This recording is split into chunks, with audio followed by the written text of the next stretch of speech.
Time now for Michigan's #1 outdoor radio show, Mike Avery's Outdoor Magazine.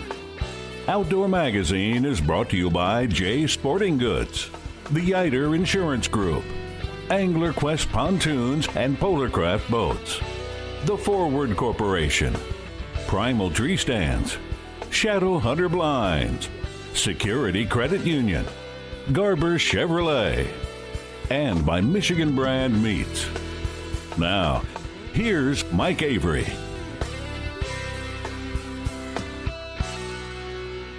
Well, thank you, Ken Hunter, for that introduction, and welcome to another edition of the Outdoor Magazine show right here on the Outdoor Magazine Radio Network. My name is Mike Avery, and I'm glad to have you along with us as always. And you know what else I'm glad for right now?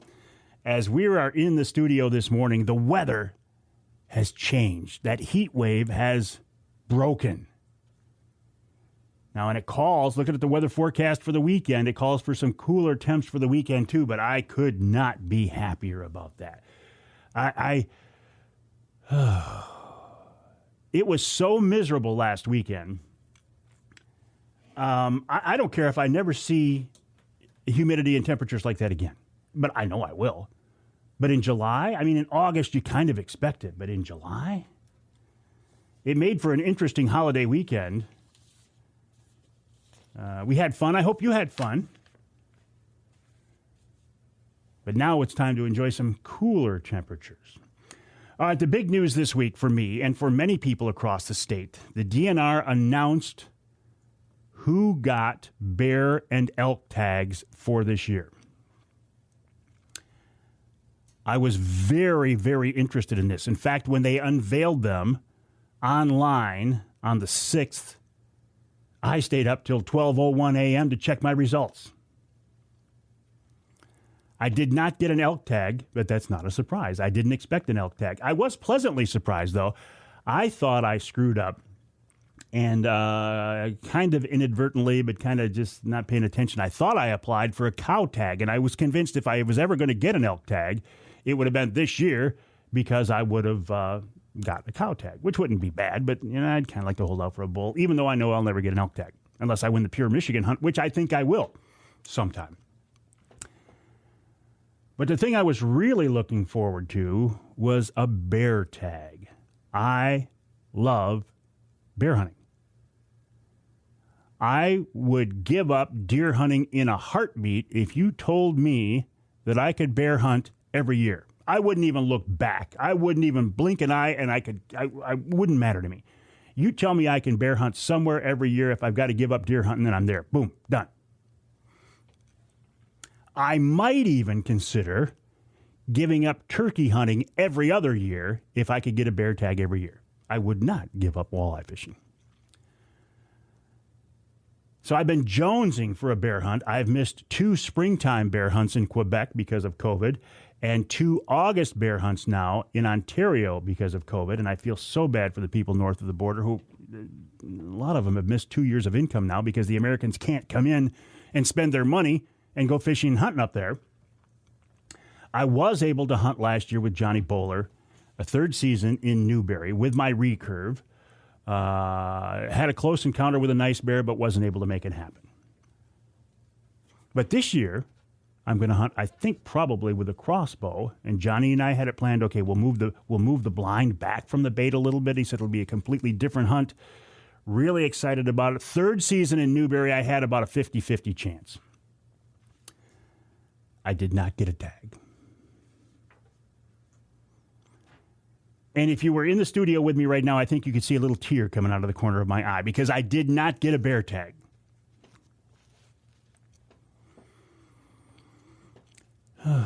Now, there are, as we are recording the show right now, there are some leftover tags for the 3rd season in the Berglund unit.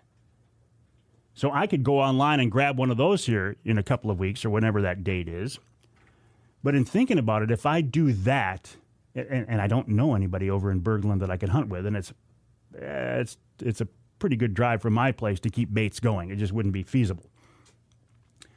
If I did that, I would burn my points, and then I wouldn't be able to hunt in Newberry next year. So I'm going to wait. I'm going to wait. And I'm going to listen to all of your bear hunting stories. I'll be hunting vicariously through you this season. I did talk to Ron St. Louis of Northern Wilderness Bear Outfitters, our guy in White River, Ontario, Canada.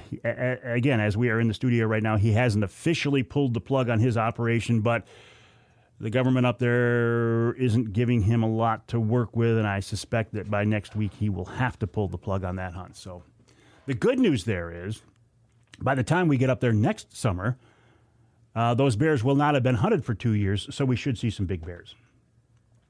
So if you got a bear tag, congrats. If you got an elk tag, congrats. A lot of questions right now. Okay, I got the tag. Now what do I do?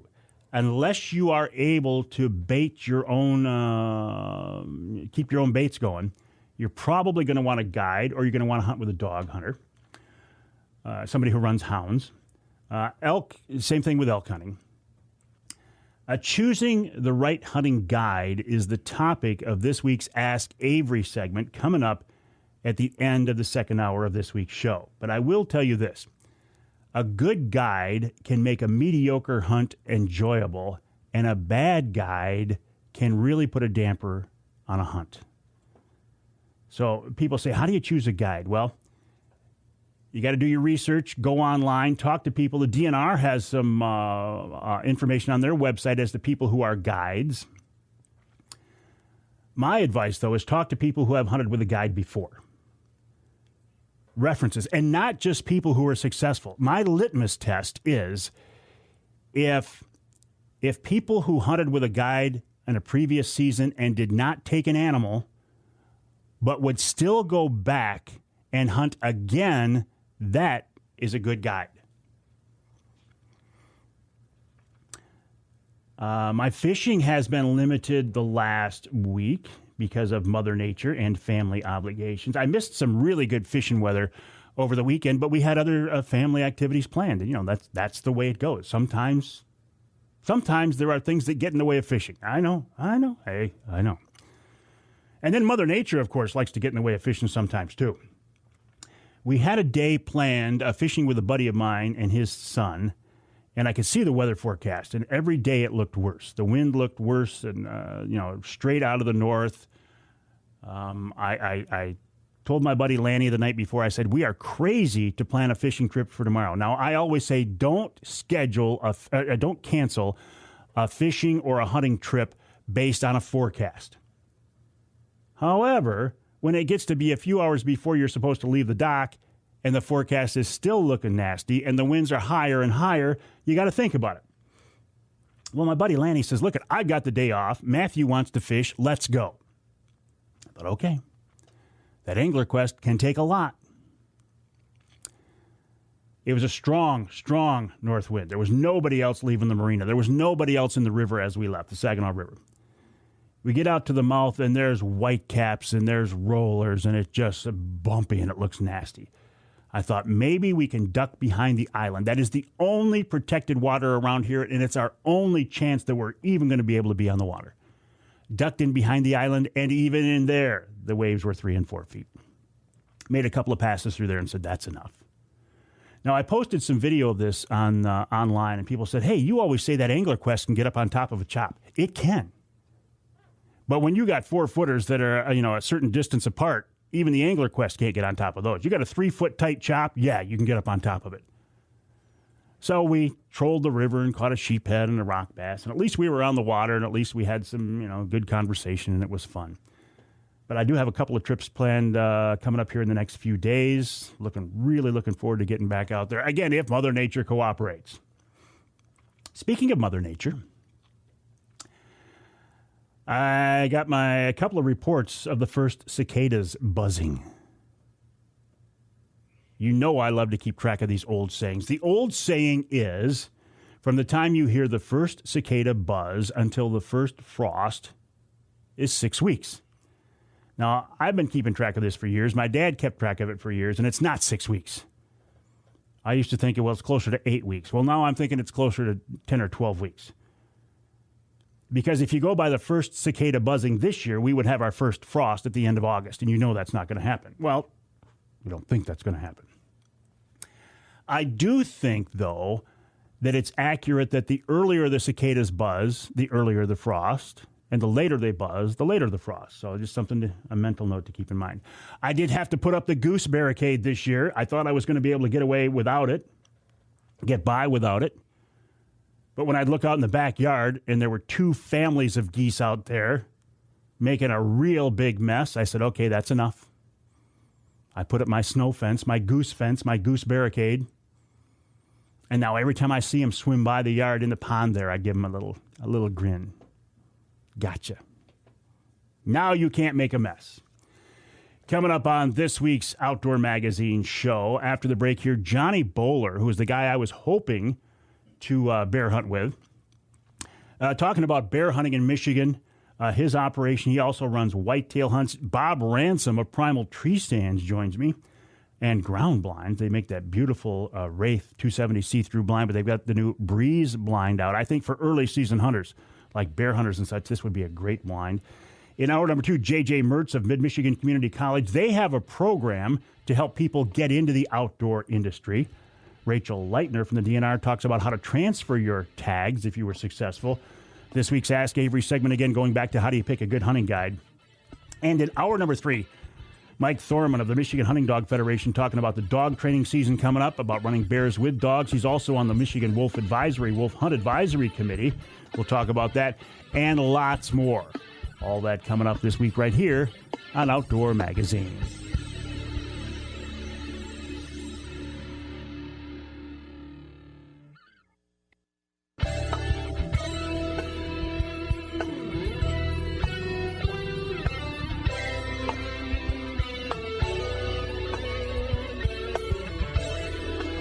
You can hear the Outdoor Magazine show in Traverse City on WTCM. That's 580 AM.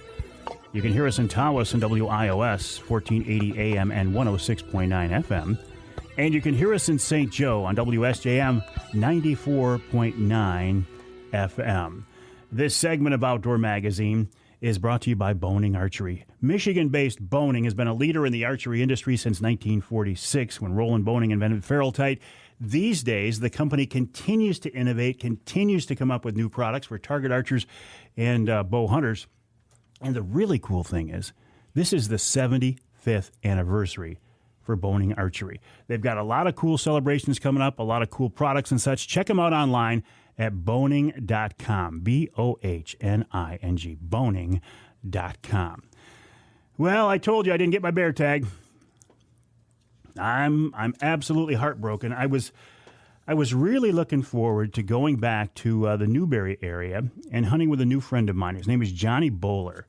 I had talked with Johnny online several times, but never met him until last fall. And I don't know, I think we just kind of hit it off. I have a lot of respect for the guy. I have a lot of respect for his work ethic and a lot of respect for his knowledge and his knowledge of the bears in the area.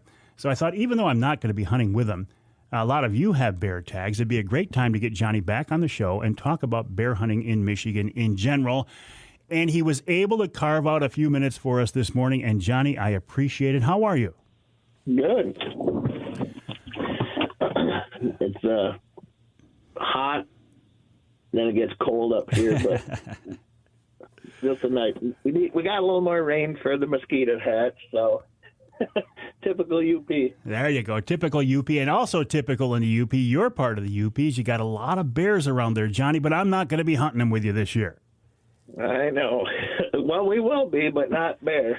Well, yeah.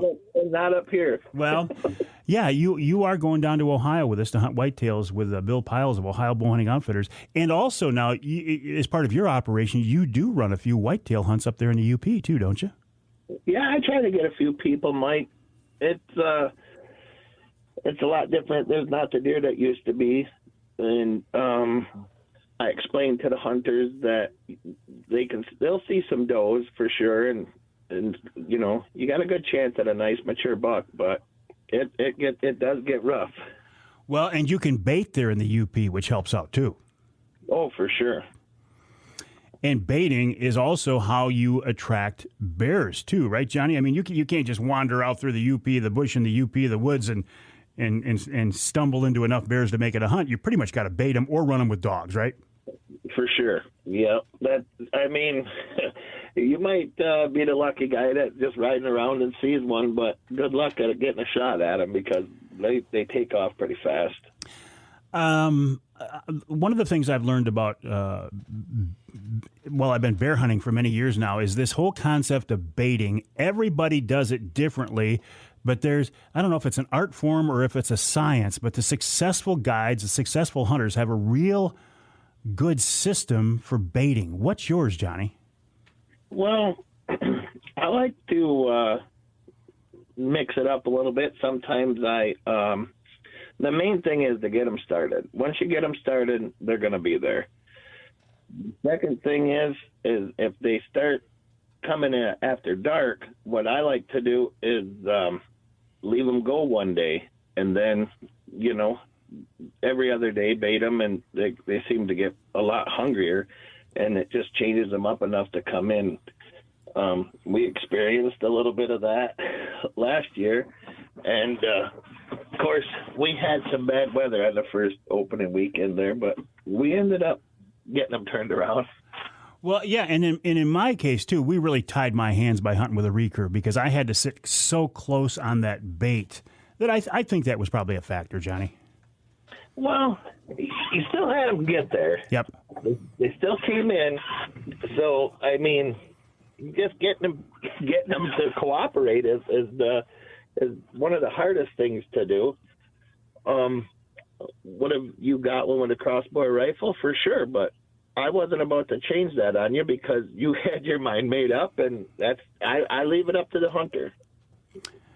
And I appreciate that. And you talk about that relationship between a guide and a hunter. I always tell people, don't guide the guide. If the guide is telling you should do something or sit somewhere, man, you better listen because the guide / you, Johnny Bowler, you live this stuff. You know what's going on. Well, not saying that you didn't want a bear. You wanted a bear, and you wanted to get it in a particular way.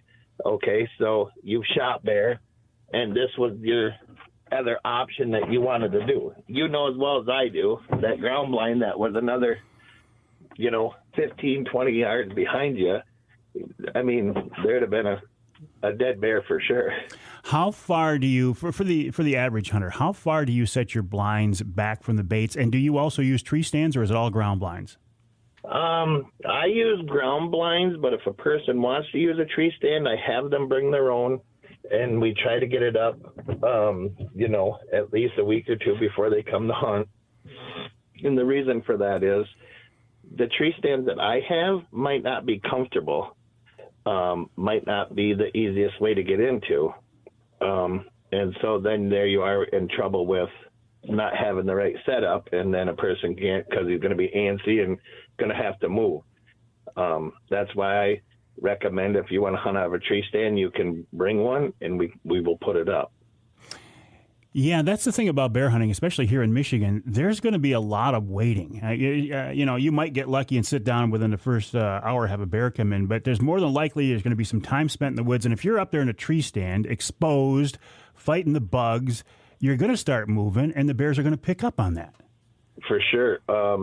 It's pretty much you're in their living room. You don't know how far. They can be within 20 yards when I'm dumping the bait, and I leave, and the guy, the person's standing there waving around or doing whatever. That bear just knows that you're there. That's what I had a guy say. Can you hear him coming? Out of the 30 years, I've never ever heard a bear coming in. I've caught a glimpse of them coming in, or else, bam, they're right there. And isn't that interesting that an animal that big, that beautiful can come in absolutely quiet? Even a whitetail will make some noise. Bears rarely make any noise coming in. I've had people say I heard him coming a mile away, and I thought, well, you might have heard a deer out there, and that bear just happened to come out. But, hey, it is what it is. I don't want to tell people they're wrong. I'm just saying in the years that I've done it, over 300 pounders. My uncle shot a 335 pounder. I was sat with them, and there was no way you were hearing them. You said you've been guiding 30 years. Yeah, I started out with my father-in-law, and then he passed away, and I took it over from him. Wow. I think about the number of baits that you've run and the number of bears that you have close encounters with, are brought in for hunters over that time. Some pretty impressive numbers, Johnny. Oh, for sure.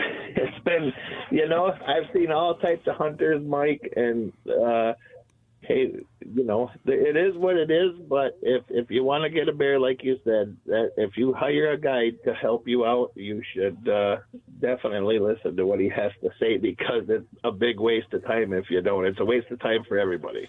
Now, here in Michigan, you don't have to hire a guide. You can go out and do it on your own. For sure. Is for the average hunter, is that a good idea, Johnny? Mike, I went to Wyoming and I got a mule deer tag and I didn't know nothing about it. I went out on my own. Well, I went with a group and 4 out of 5 got mule deer. I'm not saying it can't be done, but you're going to have a lot of money and a lot of time invested to come from just saying downstate to up here to find a bait. And then you are only baiting it once a week. And once the bear opens the bait, the log pile out and starts eating, and let's say he only eats something, scares him off the first seconds that he gets it open, you got ravens, coons, everything else eating it. And it is a big waste of time, but I mean, it can be done. How often do you bait, Johnny? Every day. I start August 10th all the way until the last hunter's gone. Is that when you guys get started, August 10th? Yeah. And it varies, August 10th or the 12th. I'm not sure on this year what actual day it is. But as soon as you can get out there, that's when you start. The first day you can go. Do you start early on? Is there a certain bait you start with to get their attention and then switch to something later to sustain them coming in? Or is that, am I overthinking this? I'll put it out there, Mike, so that if there are them people that can't afford to hire somebody, what I do is I go out and everybody's got to understand, I'm on the same baits that I've had for 30 years. I'm not going out in the wide open and starting a new bait. But even at the bait sites that I've had over the years, I put the bread, Rice Krispie treats, whichever I use, and I put that all over, and I cover it up, and then I use a mixture of molasses, vanilla, and anise, and I put that in a 2-liter bottle with warm water, and then I throw it all over the trees, and it seems to attract them pretty well. You bring up a great point, is you've got established baits here that have been hunted for 3 decades now, but some of them have to be better than others. What is it that makes a good bear bait? What's the location? Where does somebody want to set up a bear bait? If you want to try to find a swampy area, cedars would be really good. We don't really have a lot around Seney. As you know, your spot had cedar trees, pines. Go where there's some berries, whether it be raspberries, blueberries, and then once you get them started, they're already in there. Trust me. They're in there after the berries, and they'll stick around if they got food. But if they don't have food, then they're gone. Johnny, I got to take a break here in the Outdoor Magazine show. I know you. I think you're able to hold on for a couple of minutes and do another segment. But before we break for this segment, is there a website how do people get in touch with you, or do you even have openings for this season? I have 2 openings left for first and 1 for second, but I'm pretty booked up for third because, Mike, I'll tell you, this year going to Ohio on the 10th, that first or the third season starts on the 25th. So you have 2 weeks to hunt, and you know me, I offer the whole season when we do this. So I don't want to take anybody that I don't really know for third season. There's somebody that's going to be around if I do have hunters that need to still hunt. Johnny, hang tight. Listen, sorry to interrupt. If you want to get in touch with Johnny, probably just send me an email, mike@mikeaveryoutdoors.com. I can put you in touch with Johnny. More with Johnny Bowler after the break right here on Outdoor Magazine.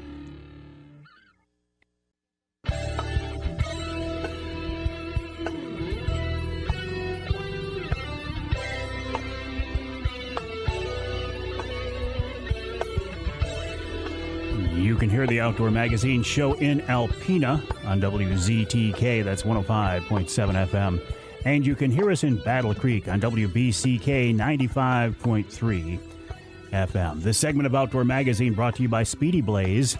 Speedy Blaze is a safe, clean, water-resistant, insect-resistant alternative to firewood.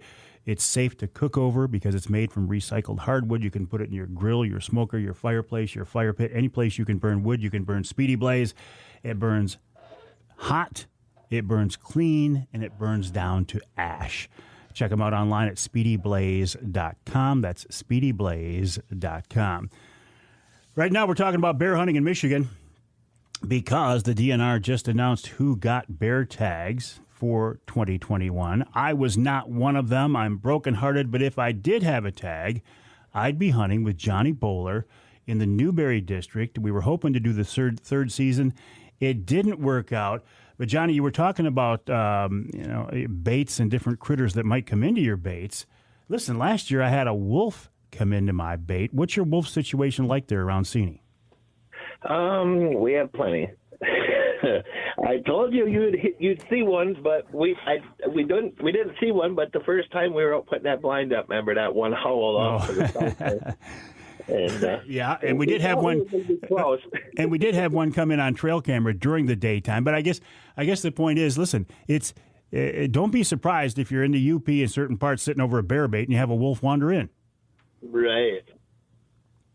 They ain't gonna hurt you. They might circle you or whatever, but as for the years that I've had, I've never had one issue with them. As far as them coming after you. Sure. Well, and I get this question from first-time bear hunters all the time, too. Should I be afraid? What if they climb the tree after me or come in the blind after me? Now, listen, we had them play games with my blinds and tear them up pretty good. I've had bears walk by me while I was in the blind, look in the blind at me, sniff the blind. But I don't know. I've never... It's exciting, but there's no reason to be scared, is there? No. And that again, and I couldn't really tell you how many people I've had come through my operation in 30 years, but there's never been one incident. Even I've been go baiting and come around the corner, and my father-in-law always told me, just, whistle, act like you're talking to somebody because you'll walk up on a bear. And I'm thinking, yeah, okay. So I was baiting this bait one time and come around the corner, and here's a bear come out of the bait pile, and it looked at me. I think it was just as scared as I was, only I ran the opposite way. And then so we went back out there. The bucket wasn't touched, not because I sat the bucket down and I got out of there. But I mean, I could have just told him to get out of there probably, and he would have left. But how in an average hunt, one of your hunts, and I realize there's no such thing as average because Mother Nature and critters always want to throw curveballs at us. But in an average hunt with you, is a hunter going to see multiple bears? And what size bear can you expect to see in the UP of Michigan? I would have to say they would see, obviously, at least one. That I would hope they would see one. But we've had up to 9 bears on a bait at one time. The only thing is if you get a sow and cubs there, if you happen to I think, more or less freak out, I think the mother would get kind of mad and try to challenge you. But as long as you don't get in between them and the baby, I think you're going to be okay. Yeah, and if you stay in your stand or in your blind, you're not going to get in that situation. No. It's funny because the first time I ever went out and watched a bear, it came underneath me. I was so excited I couldn't even. There was no way. I mean, I wasn't hunting. We were just out sitting watching them. There was no way I could have shot at that bear. I was so excited. That's why I try to tell people, first time hunters. I mean, you hunt with what you want. I don't try to change that. But if you've never hunted before and you bring a bow, you have to settle down before you try to make a shot on a bear, because you know as well as I do, if you're off a half inch, your bear is gone. Yeah. And isn't that part of the appeal of bear hunting? Everybody in Michigan, we see deer all the time. We see them while we're hunting. We see them while we're driving down the road. But even in bear country, the average person isn't going to see a lot of bears. So the first time you see a bear up close and personal, it's very exciting. And for me, it was very addicting. Oh, exactly. Without a doubt. I've shot 3, and I honestly, if my wife or my daughter didn't draw a tag this year, and I was hoping so that they could go get one. My daughter shot a bear, actually shot 2, and I'll tell you, she likes that, but she likes deer hunting, as you know. Yeah. She wanted to get out opening day, so. But yeah, it's very exciting. I like to just go outside and watch them because they're a very smart animal. They are, and they're challenging, and it's addicting. And Johnny, I wish I was hunting with you, but listen, we'll be deer hunting down in Ohio, and maybe I'll get a chance I can come up and do some whitetail hunting with you there in the UP. It's been a few years since I've done that as well. Johnny, listen, I appreciate your time. You're a great guy to hunt with, and let's stay in touch. All right. All righty, thanks, Mike. All right, Johnny Bowler, veteran bear guide, been guiding there for more than 3 decades in the Seney area.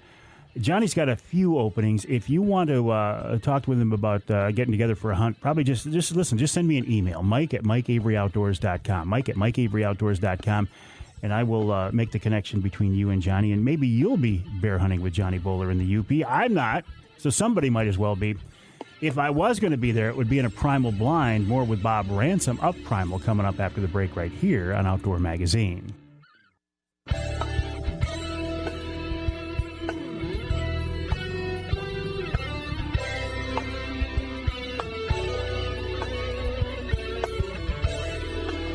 Welcome back to Outdoor Magazine. You can hear the show in Muskegon on WKBZ. That's 1090 AM.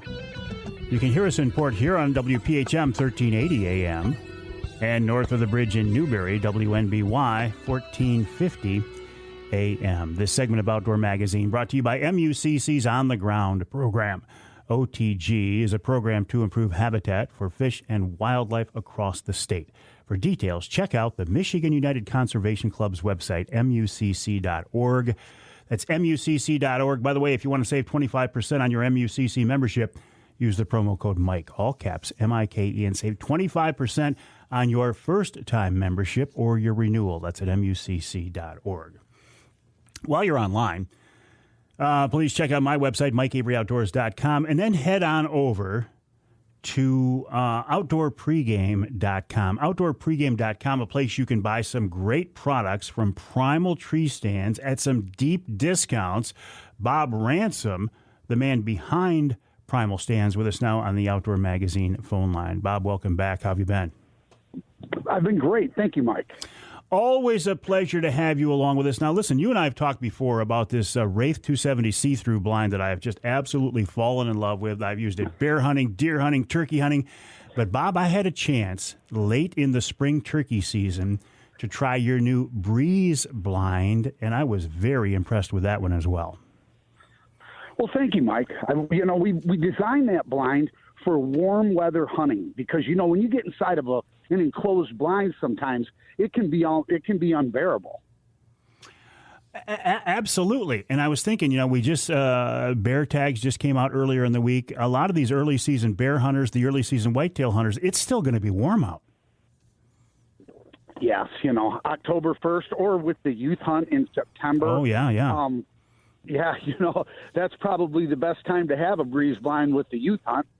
But, our blind, what we did was we designed it with as much ventilation as we possibly could. And I think the key thing to it, Mike, is the fact that it's got a double-layered roof system. There's a rain fly over it. And so there's the inside of your blind, the ceiling is all mesh, and then there's a rain fly over that. So it's open on all 4 sides. And then to help the ventilation on all 4 sides at the bottom of the blind, we put a screened, like a half-moon window shape all the way around the blind, and that allows the air to flow through the blind and the heat to dissipate up and out. And it does make a difference. When I was late-season turkey hunting, there was a definite difference in the temperature inside that Breeze blind. It was much more comfortable. Now, this is not a see-through design like the 270, but it does still offer an awful lot of visibility. Oh yes, it's got two sides have knockdown port windows. Let's say when you're bow hunting or you're turkey hunting and you're going to be in much closer proximity to the game, and then two sides have a continuous horizontal window. So if you're rifle hunting, shotgun hunting, you want maybe a little bit more of your peripheral vision, and you're shooting out a little further than you would for the bow situation. So we've kind of got the best of both worlds with the window system. Bob, one of the things I've really enjoyed about you guys there at Primal is I think you keep in mind the budget of the average hunter. I mean, you've come up with some blinds at a pretty good price. For example, this new Breeze blind, if you go to outdoorpregame.com, it's $244. But if you use the promo code Mike20, it drops it down to $179, Bob. I mean, you're putting these things out the door at a good price. Yeah, we try to keep in mind of the the budget conscious hunter. I mean, nobody wants to spend more on their equipment than they have to, and we try to cater to that. Well, and it's not just that Breeze. Again, outdoorpregame.com, you've got the Wraith there at a discounted price. You've got the Breeze. You've also got some other accessories, including that Descender. I got to tell you, for a tree stand hunter, and it's not too early to start thinking this direction, safety has got to be paramount, but that Descender is probably the slickest product on the market. Well, yeah, the Descender is revolutionary in the fact that if you fall from a tree, this device will lower you to the ground at a controlled descent, so that you can safely walk away from a potential disaster accident. It is pretty slick, pretty innovative. Bob, always a pleasure. I just wanted to get you on here to talk a little bit about that Breeze blind because, again, bear hunters, early season deer hunters, now is the time to get these because I think, like everything else, supply is somewhat limited, isn't it? Yeah. Hunt, fish, and camp is blowing right off the shelves, in the last year with the pandemic.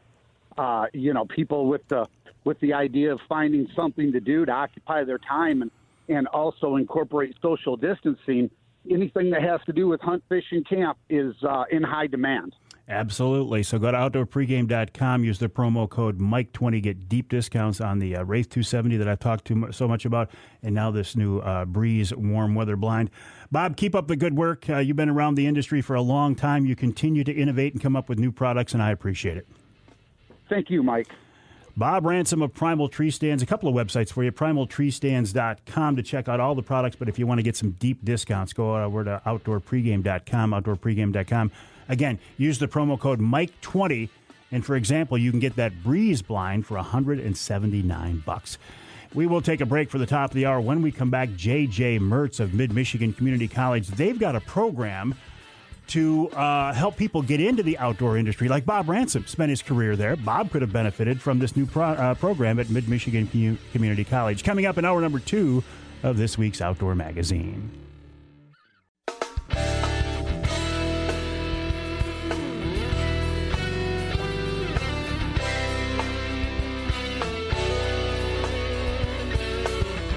Time now for Michigan's #1 outdoor radio show, Mike Avery's Outdoor Magazine.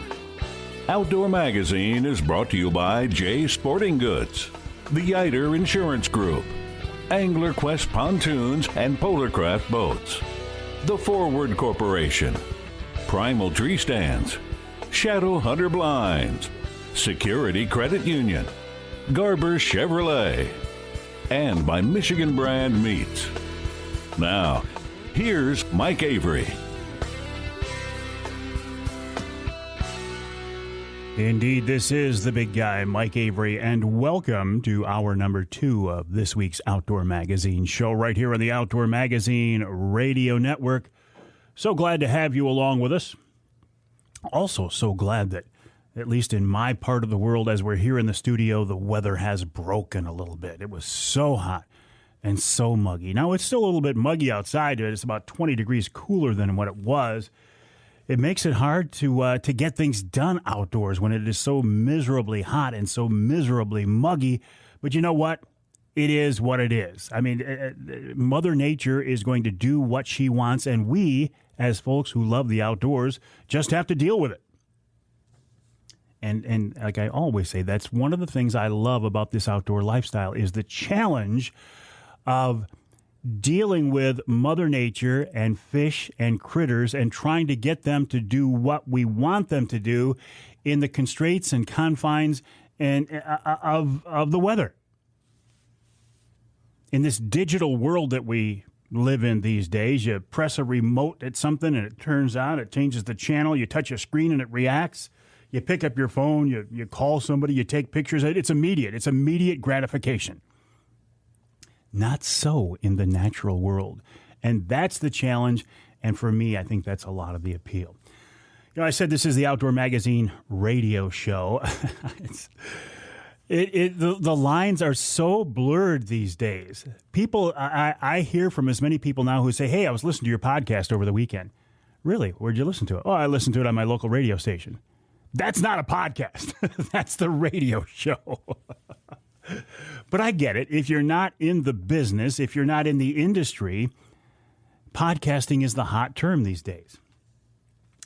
And I do podcasts, and I love podcasts, and I've been doing podcasts for many, many years, longer than most people have for sure. But I really do think the best way to listen to Outdoor Magazine radio, if you can, is on your local AM or FM station. For one thing, the radio stations get the content before the podcast version of the show is uploaded. I've got more than 24 stations around the state, and I would really encourage you, if you can, if your local station carries the show, if your local station carries all 3 hours of the show, please listen to the show on your local station when you can. But if you can't, it's nice to know that there is a podcast version of the show available. And it's nothing more than the audio from the radio show made available somewhere other than on your local radio station. Where do you listen to it, you might ask? Well, you can go to the website, MikeAveryOutdoors.com. MikeAveryOutdoors.com, kind of a clearinghouse for all things Outdoor Magazine and Mike Avery Outdoors. I also put it up on the Facebook page. In fact, I schedule the podcast to be uploaded usually Sunday afternoons at 6. You can hear it on the Facebook page. You can hear the podcast on Amazon Music. You can hear it on Audible. To me, that was huge. I'm a big Audible fan. I listen to a lot of books on Audible. Now the podcast is available there as well. If you're into Twitter, I put it on the Twitter feed, Avery Outdoors. It's on LinkedIn, iTunes, Google Play, iHeartRadio, SoundCloud, Spotify, TuneIn, Stitcher, Player FM, DeezerRadio.com, and I even put the podcast up on YouTube. You might say, well, what, is it a video? No, it's audio, but I put it on YouTube, and people listen to it on YouTube. Really, anywhere you get your podcasts from, you can hear the podcast version of the Outdoor Magazine radio show. I also do separate straight-up podcasts that do not appear on the radio anywhere. They're only podcasts. I do them every month for Jay's Sporting Goods, Offshore Tackle, Angler Quest Boats, Killer Food Plots, Polar Craft Boats, and Shadowhunter Blinds. In fact, today, when we're done recording the radio show, we will record this month's Offshore Tackle podcast with one of my favorite guests ever, Lance Valentine of Teachin' Fishing. So look for that. You know, I talk about the business end of the outdoors. I'll be honest, I never expected I would end up in the business of the outdoors. I thought I would probably end up somewhere in technology, somewhere in broadcasting, somewhere in communications. You know, I was in news for many years, television news. Always loved the outdoors, but the thought of making a living in the outdoors never really crossed my mind, I got to be honest with you. I've been blessed by God to be able to do it, but it wasn't something I started out with the intention of doing. Now, 40 years later, turns out it was a pretty good move. And that's one of the reasons why I find this new program at Mid-Michigan Community College to be so very interesting. It's designed to help people get into the outdoor industry. J.J. Mertz is one of the people involved in this program, and he's with us now on the Outdoor Magazine phone line. J.J., welcome to the show. How are you? Good. Thanks for having me, Mike. Listen, when Jeff Poet of Jay's Sporting Goods first told me about this program, I said, this is very interesting, very cool, kind of unique, and I'd love to get JJ on to talk about it. So tell me, how did this all come about, JJ? All right. Well, we had a past president that charged us with an idea to rejuvenate the Harrison campus because we had some low numbers up there, and it's such a beautiful setting. And I was an avid hunter and fisherman growing up, and I always felt like there needs to be something tied to the hunting and fishing industry, since everybody around here is there's so many people in the area that are into it. So I did a little research, and I found a program called University of Montevideo's President Outdoor Scholars Program, and we based it off of that, mimicked that program for the most part, and it kind of took off, and it's morphed into something else where we actually have degree programs. So it's and we were fortunate that we have a new president that's come in, President Hood, and he's an avid outdoorsman, and he's been really supportive, and it's been a really fun ride so far. So what do you guys call your program, JJ? We call it the Expedition Hunting and Angling Scholars Program. So it's similar to like maybe a sports team in a way, where we're taking students out doing adventures, taking them. We have events and adventures that we expose them to. We introduce them to businesses in the outdoor industry. We connect them with folks in the outdoor industry, but we also have career paths. So we actually have a outdoor media transfer degree. We have an outdoor media career ready degree. We have a conservation officer degree and a outdoor industry entrepreneur degree. So the students actually come out of Mid-Michigan with a degree. Correct. Yep. A 2-year degree. Yep. Are they then associate degrees? Is that what they are? Associate degrees. Yes. Yep. And where do you expect these students will take those? Will they jump right into the outdoor workforce at this point, or will they go on to something else in education before jumping out into the real world? Well, the career-ready ones, we're hoping that they jump right into. So the connections that we have, like say with Jason Brown and Rusted Rooster and their Be Live Media, they've connected. They have the connections with people to basically we have like internships embedded in these degrees at the end. So we get them that experience, that work experience, and then we're trying to get them right into the workforce right away. Well, you bring up an interesting point. I was thinking you've got to have some good connections in the outdoor industry because you, there at the college, I mean, you've got your areas of expertise, but you need help from the business side of things. Yes, for sure. I mean, like having people like Jeff Poet involved with the advisory council and Jason Brown, it's been a godsend. I mean, we started out, we had like we started out the first year only with 3 students. This year we're starting. We have 10 so far, and we have room for 6 more actually. And of the 3 students, 2 are returning, and 1 student actually just was offered a job with the DNR. So it's pretty exciting that he having those connections is moving right into. He's going to the academy in August. Oh, okay. Conservation officer. Yep. Correct. Yep. Well, yeah, so who are you working with in the industry? How does this work then? Okay, so Jason Brown has helped create 2 courses. He with the Humanimal crew and Rusted Rooster Media, and he's created a visual storytelling 1 course and 2 course. Jeremy Payne from a lieutenant DNR officer. And he helped create.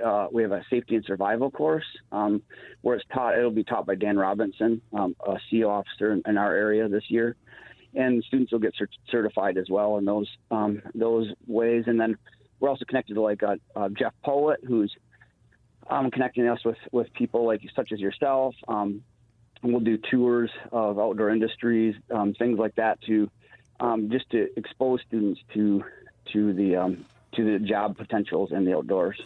We're talking with J.J. Mertz of Mid-Michigan Community College. J.J., there's the website midmich, MIDMICH.edu. Is that where we learn more about this?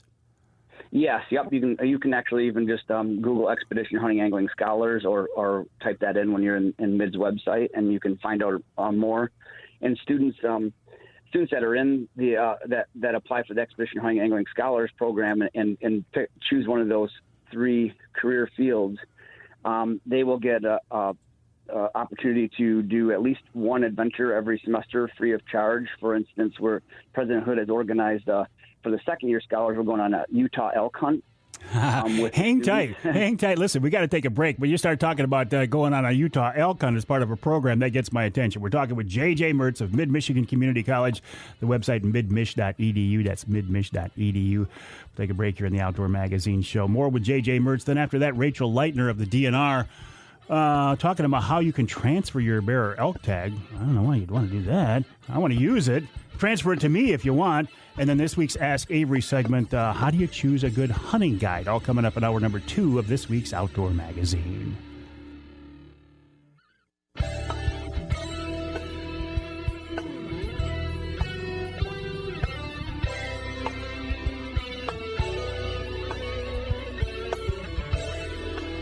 You can hear the Outdoor Magazine show in Caro on 2 stations, WKYO 1360 AM and WIDL 92.1 FM. And you can hear us in Lansing on WILS 1320 AM. This segment of Outdoor Magazine is brought to you by Rapid River Knife Works. I'm so excited to be working with Chris Durson and the folks at Rapid River Knife Works. I love to work with family-owned, Michigan-based companies, and Rapid River is the perfect example of that. You're using a knife every day, right? I've got a knife in my pocket right now. You probably do as well, and if not, you're probably going to reach for a knife sometime today. I was trying to take note of how many times I reach in my pocket for a knife every day, and it is multiple times every day. So I'm thinking, listen, I don't know what I got in my pocket right now. Is it a Buck? Is it a Kershaw? It's a Kershaw. But it's soon going to be a Rapid River knife. Like, I think this Kershaw here, if I look at the blade, I think it's actually built in China or something. Well, a Rapid River knife is not only going to be made in this country, it's going to be made in Michigan, in the UP. And they make some beautiful, beautiful products. Handmade by craftsmen. Go to the website, rapidriverknifeworks.us, rapidriverknifeworks.us, or better yet, if you get a chance, stop by their showroom. It is absolutely beautiful. It's not only filled with all kinds of knives, but beautiful mounts. They got a lot of Michigan brand products there as well. RapidRiverKnifeWorks.us. I just ordered 2 of them. I ordered a Rapid River fillet knife for a buddy of mine, and I ordered a folding knife, what we used to call a pocket knife or a jackknife, for myself, from my own pocket. I would encourage you to check them out. RapidRiverKnifeWorks.us, RapidRiverKnifeWorks.us. In talking about being in the outdoor industry, I told you I love to work with family-owned, Michigan-based outdoor-related companies. Well, the folks at Mid-Michigan Community College have actually come up with a program to help young people get into the business side of the outdoors. J.J. Mertz is one of the people behind this. And again, J.J., I know you talked about this in the first segment, but just a little bit more. What was the thinking behind this? Was there a need in the industry for this, or is there such interest in the outdoors you thought, how can we help people enjoy their life more by working in a field that they love already? I think it's a combination of both, actually. I feel like it's we want people to be rewarded for their passions and find a career that they feel like they're not working every day, that kind of a thing.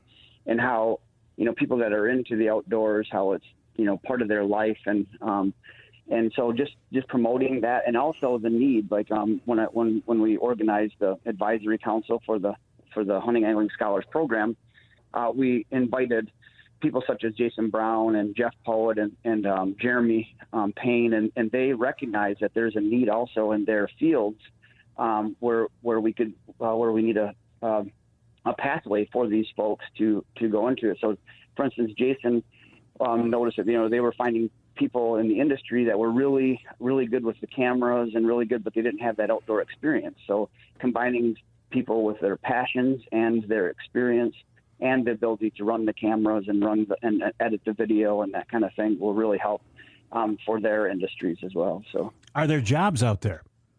Yes, yeah, and so that's another exciting thing. You know, like conservation officer, as we know, is a very competitive job, but this gives students those edge. For instance, on the conservation officer degree path, our coursework is based on experiential learning format. So we've created 5 new courses along with this that actually not only have the students in the classroom learning, but then we take them out and experience the outdoors, and so learning from, like, say, for instance, we have a hunting strategies course where the students will learn how to virtually scout an area for whitetail deer hunting, and then they'll go out and put and run trail cameras, and then we have somebody such as like John Eberhardt comes in and does a workshop, and he'll like critique where they put the cameras, and so it's and then we'll actually take them on a whitetail bow hunt. So it's really like tying the classroom work with people that have done it for a long time, and connecting it in that experiential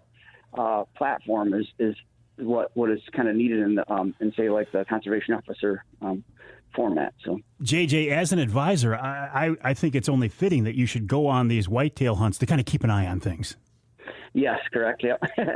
Yeah. So so I have to. I'm the faculty advisor as well. Yep. So and I guess it would be and we do invite others as well, like say they're on the advisory board. So we'll have a couple of like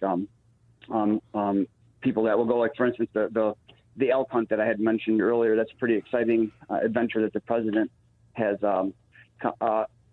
presented this idea, and so we're actually going to go out on and start planning, or we just started planning for this adventure, and so the 2 students that are returning will get to actually go out and help in the planning process and everything for a bow hunt in Utah. Well, I look at my college classes from years ago, and the idea of being able to take a college level class, get credit for it, and go on a Utah elk hunt. I mean, does it get any better than that?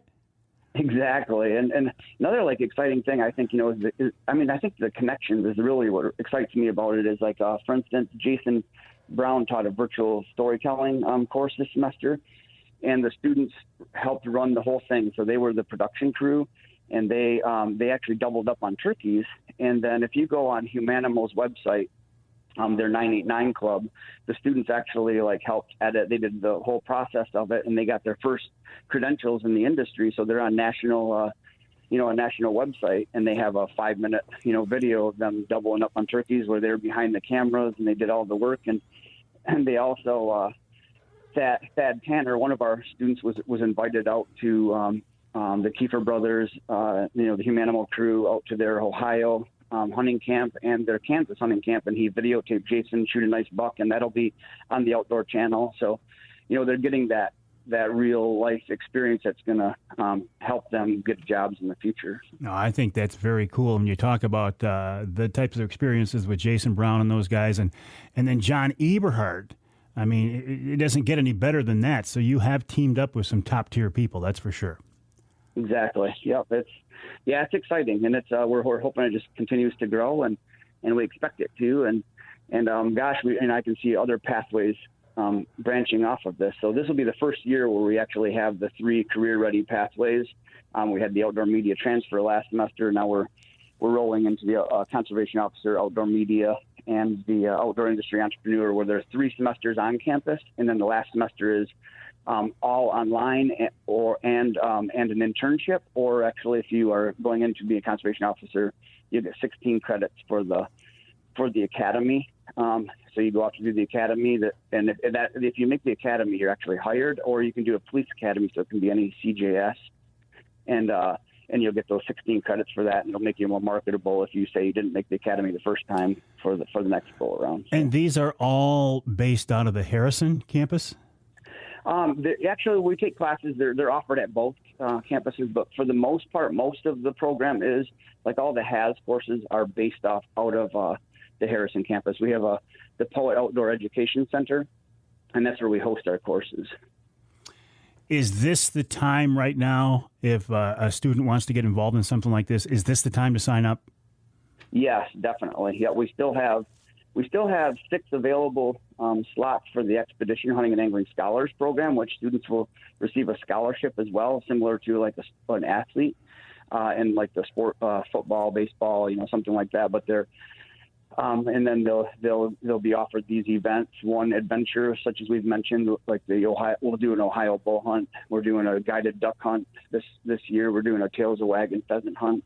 So they get these choices and they get to pick one of these, and they'll go on a adventure free of charge. That's one of their things. And we'll do tours of the outdoor industries, and we'll go to outdoor industry shows and that kind of thing. So, well, one thing I find interesting here, I look at the old careers in the outdoors, like an outdoor writer, a print writer. And even I got a lot of friends who do that, and they'll tell you there's not a lot of future in it these days. But I like the way you've taken it beyond that. It's not outdoor writing per se, but it's outdoor communication, which involves radio, podcasting, TV, video, web stuff. I think you're pretty forward thinking on this. Yeah, thank you. Yeah, that was our thought on that, and having the connections with the Rusted Rooster Media has really helped us with that. And they've helped us. The college has been super supportive, and they've actually bought us all professional equipment. So the students even have a drone, and we have a lot of really professional equipment to highlight their adventures. And our goal is not only to find them careers that they will love for the rest of their life and be tied into, but also to promote the outdoors, because we feel that that's important. The outdoor industry at a time like now, it seems like it really needs to be promoted, with the declining numbers and that kind of thing. So, well, JJ Mertz, listen, I appreciate you letting us know about this. Good luck. Let's stay in touch. I find this absolutely fascinating. And again, when a guy like Jeff Poet recommends that I check it out, I know it's legit, and I know that you are as well. So good luck to you, and let's stay in touch. Thank you. I really appreciate it. All right. The website, midmich.edu. That's midmich, MIDMICH.edu, midmich.edu for the Hunter and Adventure Scholar, something like that, at Mid-Michigan Community College. I think this is very, very cool. I'm kind of glad they didn't have something like this when I was that age, because I would have got sidetracked. I don't know. We're at where we are in life because of a series of coincidences, a series of good decisions, a series of bad decisions, divine intervention, because it's where God wants us to be. I don't care how you look at it. But I've always, people say, Avery, you're lucky. Yeah, I'm lucky. Luck is when preparation meets opportunity. I remember working my rear end off when I was a young guy, so I could have some luck come my way later in life. And it sounds like that's what the folks at Mid-Michigan are preparing some of these younger outdoor communicators and people in the outdoor industry. Interesting. Very interesting. The website, midmich.edu, midmich.edu. We'll take a break here in the Outdoor Magazine Show. When we come back, Rachel Leitner of the DNR, she's going to tell us how we could transfer our elk or bear tag. I'm saying, if you're going to transfer your elk or bear tag, why don't you transfer it to me? And then after that, the Ask Avery segment talks about how do you find a good hunting guide, both here in Michigan and beyond. And in hour number 3, we're talking with Mike Thorman of the Michigan Hunting Dog Federation about running bears, about the training season, and a wolf hunt. He's also on the Wolf Advisory Committee. All that and more coming up yet here on Outdoor Magazine.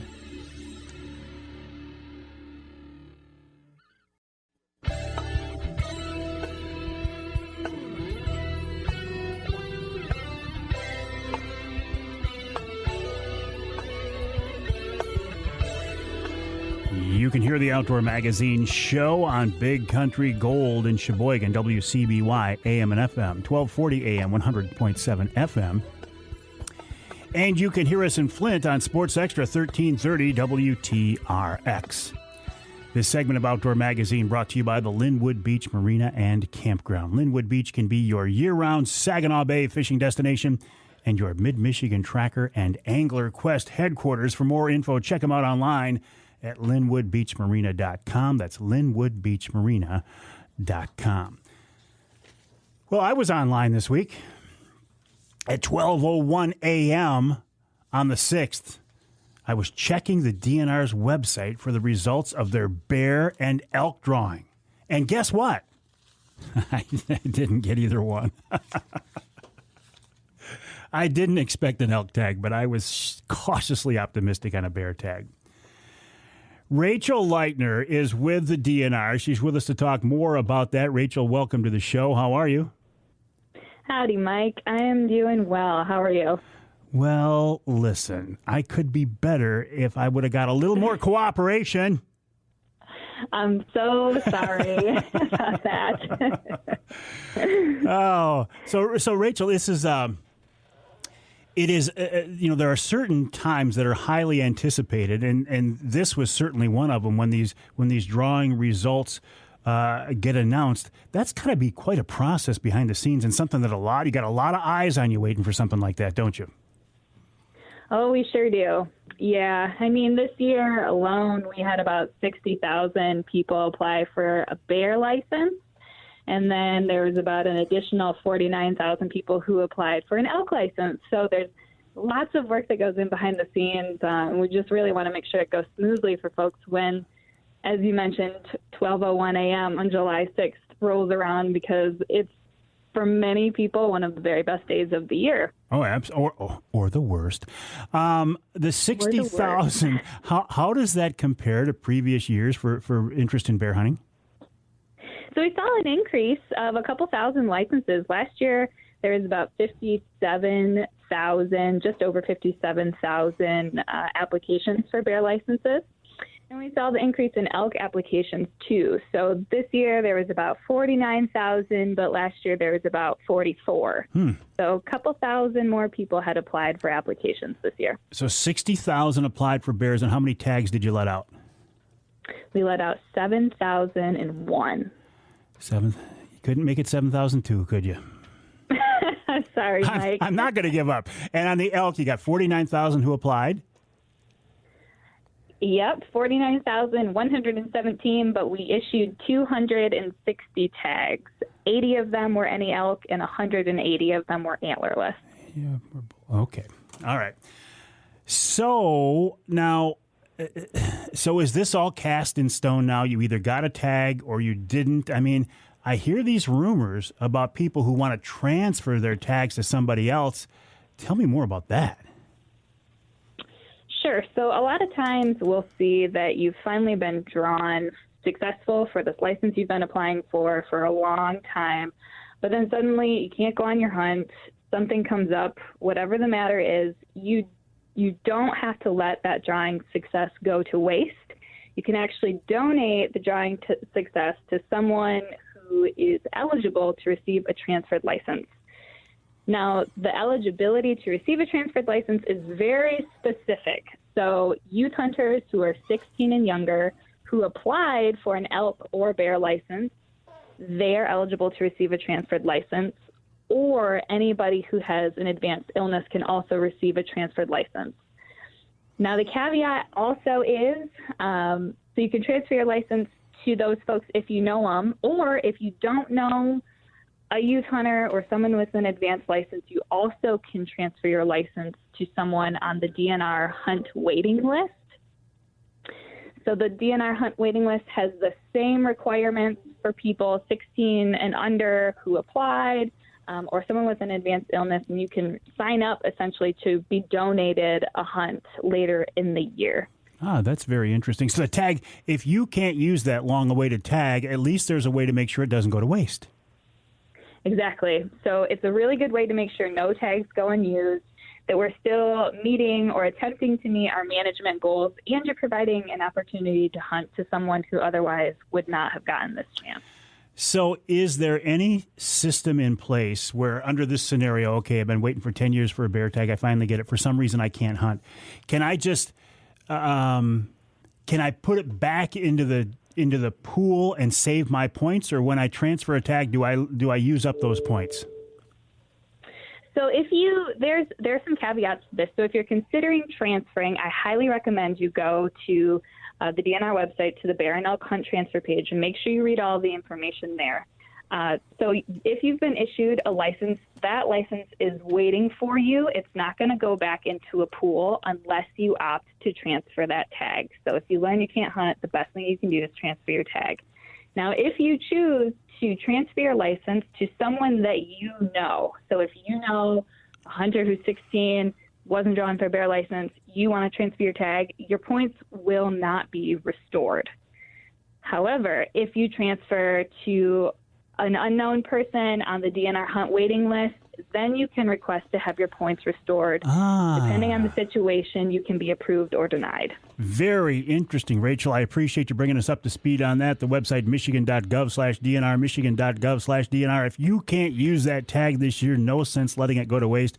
And Rachel, I appreciate you letting us know how we can put that tag to good use. We'll take a break here in the Outdoor Magazine Show. When we come back, this week's Ask Avery segment, how do you choose a good hunting guide, whether it's an elk guide, a bear guide, or something else here in Michigan and beyond? That coming up after the break right here on Outdoor Magazine.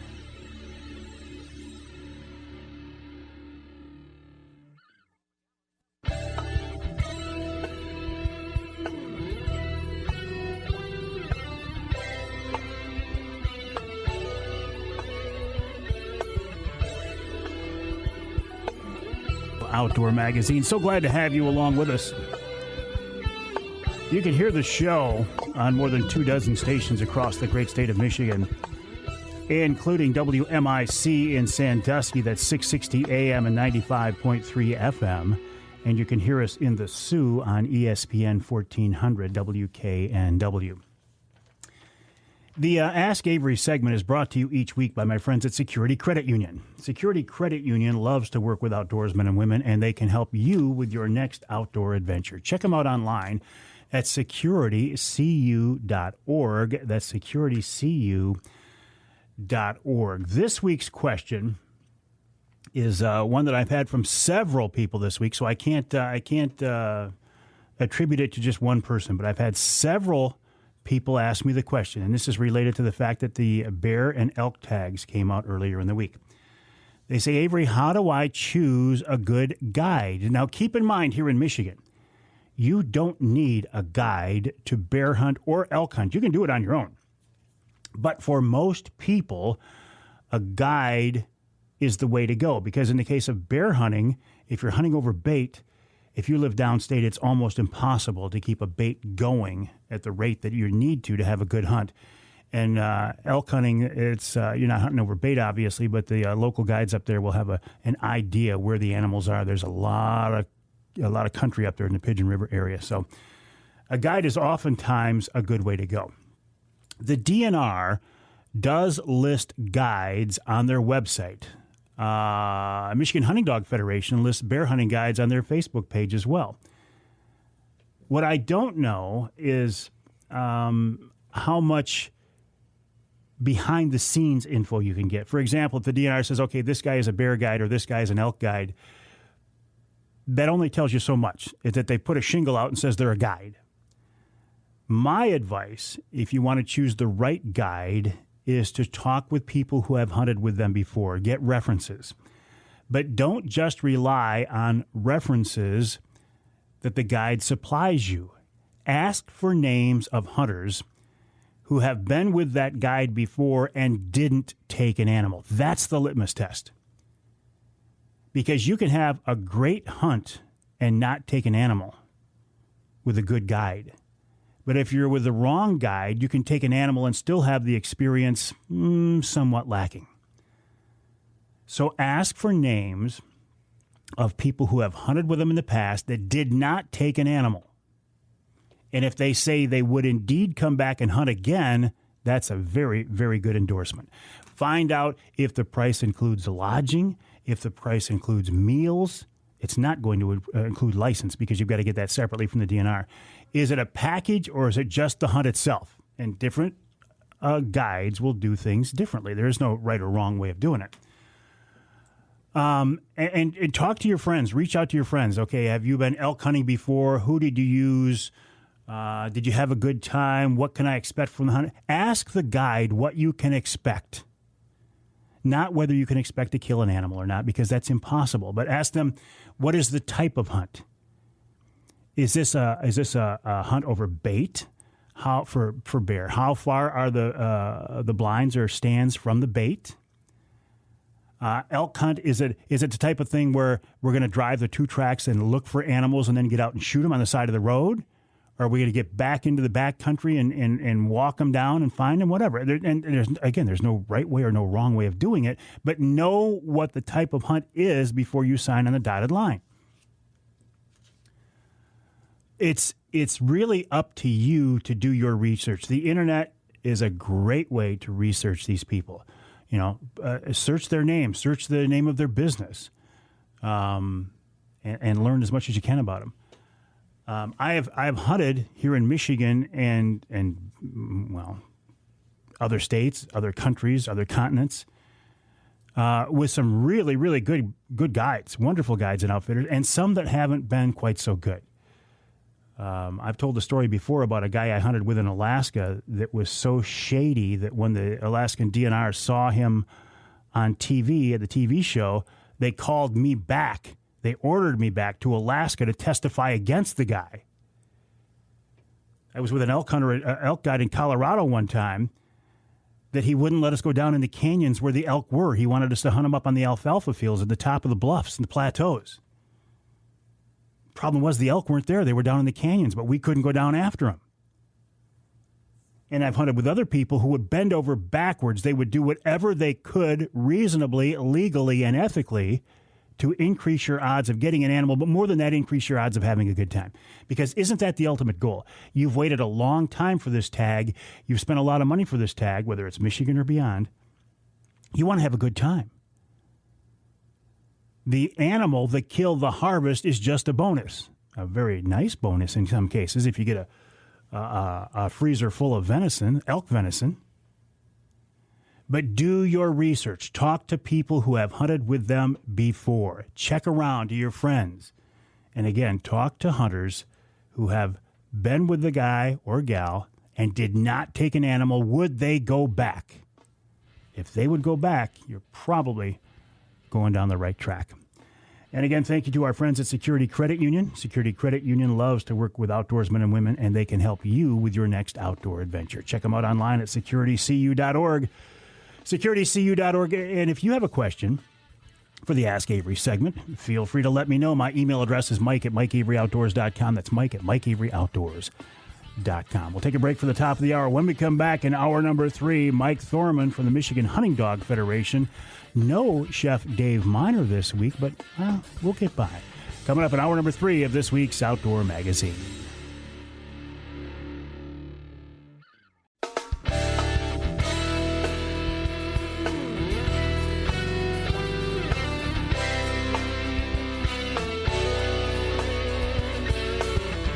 Time now for Michigan's #1 outdoor radio show, Mike Avery's Outdoor Magazine.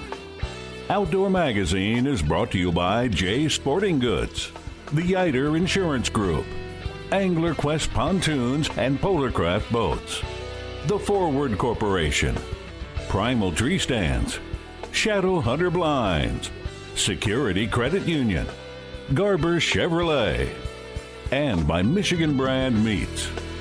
Now, here's Mike Avery. Indeed, this is the big guy, Mike Avery, and welcome to hour number 3 of this week's Outdoor Magazine show right here on the Outdoor Magazine Radio Network. The Outdoor Magazine show is a 3-hour weekly show dedicated to the history and tradition and the celebration of the outdoor lifestyle here in the great state of Michigan and occasionally beyond. I hear Pat talking over there. This isn't good. What's he saying, Pat? Oh, well, at least he's going to be available. This isn't a live radio show, but it's recorded as live. Now, what does that mean? It means that we don't go back and edit it. We don't go back and change any of the comments. We don't go back and edit it for time. The show is on a hard clock, which means... So, for example, sometimes people say, Avery, I hate it when you cut people off. And you know what? I do too. But when the clock gets to a certain point in the segment of an hour, we have to take a break. We have to. If I don't stop talking, Pat Johnson, who's in the studio with me here doing a wonderful job, as always, will just turn the mic off and he'll go to a commercial because our stations down the line depend on us hitting these spots at a certain time. Now, granted, a lot of the time when I cut somebody off, it's because I didn't do a very good job and I asked them a question too late in that segment and had to cut them off. But sometimes it's just because people like to talk and they go a long time, but that's the sign of a good radio guest. But the show is recorded as live, but it's actually, we do it Wednesdays. This is no secret. We do it Wednesdays of every week. And the reason we do it on Wednesday is we need to get it uploaded and get it distributed out on what is called an FTP, a file transfer protocol site, to give our affiliate stations time to get them.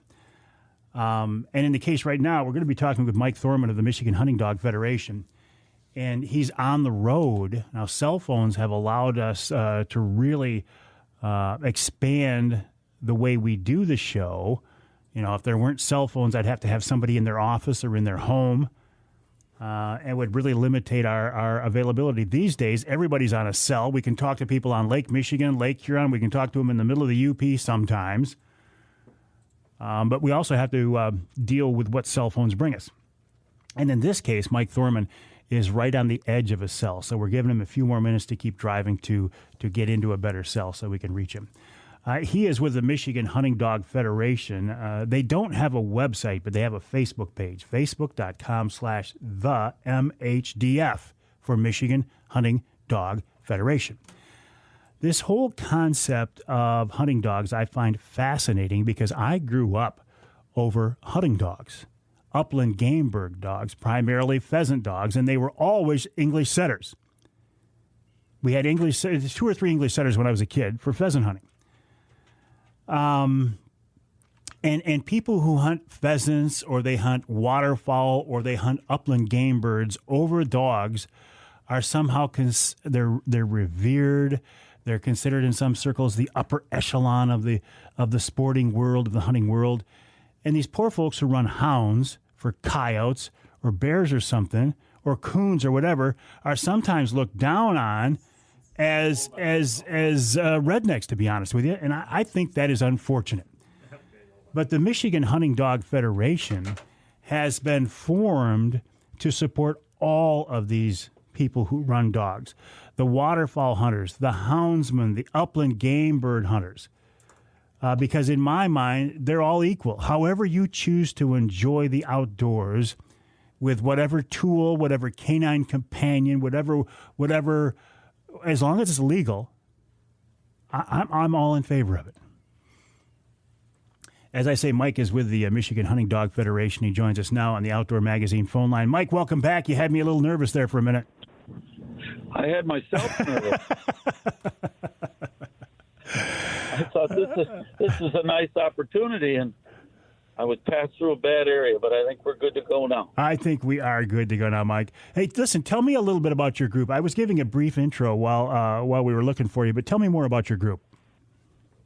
The Michigan Hunting Dog Federation is an organization that represents 54 different dog organizations in the state. And we monitor every piece of legislation that has anything to do with dogs or hunting. And it used to be just dogs, but now it's morphed into basically every committee that DNR has, and land use and road closures and you name it, and we're involved in it if it's got to do with hunting. I am really surprised there's 54 different dog hunting related groups. Well, they all aren't dog hunting. Most of them are. 90% are, maybe 95%. But there's also groups such as the Michigan Purebred Dogs, the dog show people. And, you know, everybody's interested in not having the Humane Society of the United States put us out of business in a number of ways that they can, or they try to do. That's very interesting because I always think of the attack from the antis and some of those groups out there on the fringe as being an attack on hunting, and in this case, hunting dogs. And I forget about the fact that they want to stop dog shows and everything else. Yeah, out on the West Coast, they had some legislation going on that you couldn't even have a field trial, even if it wasn't live animals or dead animals, just anything, retrieval trials and hunt tests and all that. I don't think they were successful. The last I heard, they were having trouble getting that passed. But they try everything. They know that hunters, for the most part, especially hound hunters, make their own dogs. And anything they can do to throw a roadblock into that, they do. Well, for folks who don't know, what is a field trial? A field trial is, it can be a pointing dog, or it can be Labrador retrievers. We'll just talk about retrieving dogs. They'll train their dogs, and they might throw out 3 dummies out in a marsh, and then they got hand signals and whistles that direct the dog. And the dog's got to remember where all 3 are and bring them back one at a time and drop them. It's just a test of the training of the dogs. And there's similar things with bird dogs, too. So are they training exercises or are they competitions? No, there's a great deal of training that goes into it, but they are competition. They are, okay, yes. Okay. And for a lot of those dogs, you rack up a title of points that it helps or is the basis of the value of the dog. So then that dog is more valuable if you in a breeding situation, and you can get more money for pups and such. Exactly. And coon hunting, they have theirs too. All their things, there's night champions and grand champions and 3-way champions, and that all boils down to the people that breed dogs. It adds to the value of that dog as a stud dog or the female as a producer. It's just, I guess I'm at a loss. I've never been asked this question before. But yes. Mike, that means it's either a really good question or a really bad question. No, it's a really good question. I get my head around things, and trying to describe it to you is easy, but trying to describe it to somebody that isn't involved, 80% of Americans, sometimes it's a little more difficult. I'm sorry, I kind of... No, not at all. I understand completely. No, you were very clear. Aside from these field trials and such, though, you guys also do, you guys being, dog hunters, you also have a field training, an actual season where you can then start running your dogs out in the fields and the woods, and that's either open now or it's coming up real soon, isn't it? I believe today's the 8th, isn't it? Yeah. Or no, it opens the 8th. Okay. So I guess maybe tomorrow. But that's for all dogs. Bird dog guys can take their dogs to field. Beagle people can take their dogs to field. Bear dogs can go afield, and coyote dogs can go afield. All dogs are able to start training in the field on the 8th of July. And for coyote hunters, they can actually start hunting coyotes with dogs if they so choose. Mike, hang tight. Listen, I knew it took a few minutes to get a signal from you, but I got to take a break here. So hang tight. We're talking with Mike Thorman of the Michigan Hunting Dog Federation. You can find him on Facebook as the MHDF, Michigan Hunting Dog Federation. I have a lot of questions for Mike. We talked about training dogs. Boy, if the weather didn't break, would you actually take dogs out in the kind of heat we had last weekend? So I want to talk to him about that. I want to talk to him about bear hunting with dogs. A lot of interest in that right now. And if we get time, let's follow up. Mike is on the Michigan Wolf Hunt Advisory Council. I want to see what's going on there, if anything. All that coming up in hour number 3 of this week's Outdoor Magazine.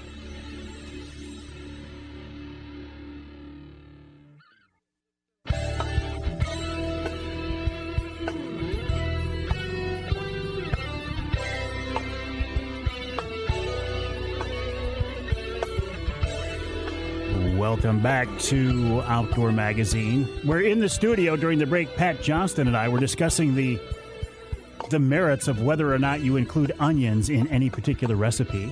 We are both on the side of the argument that onions are never good in anything, but we know that we're probably outnumbered.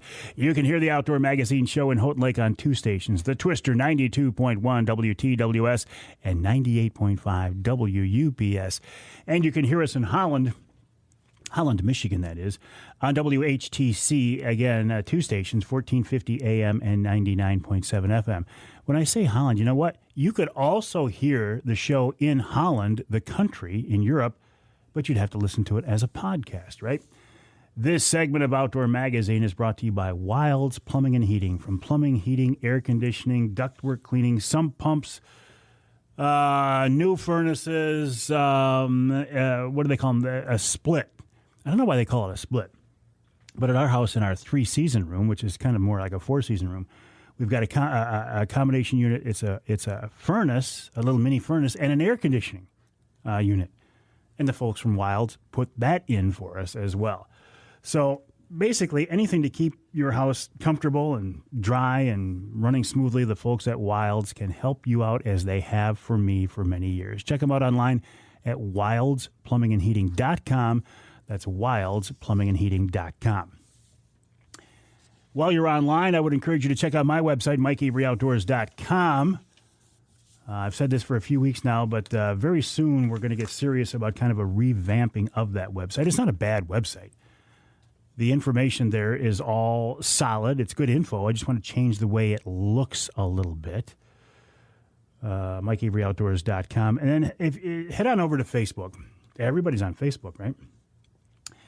Facebook.com/the MHDF. That's the Michigan Hunting Dog Federation.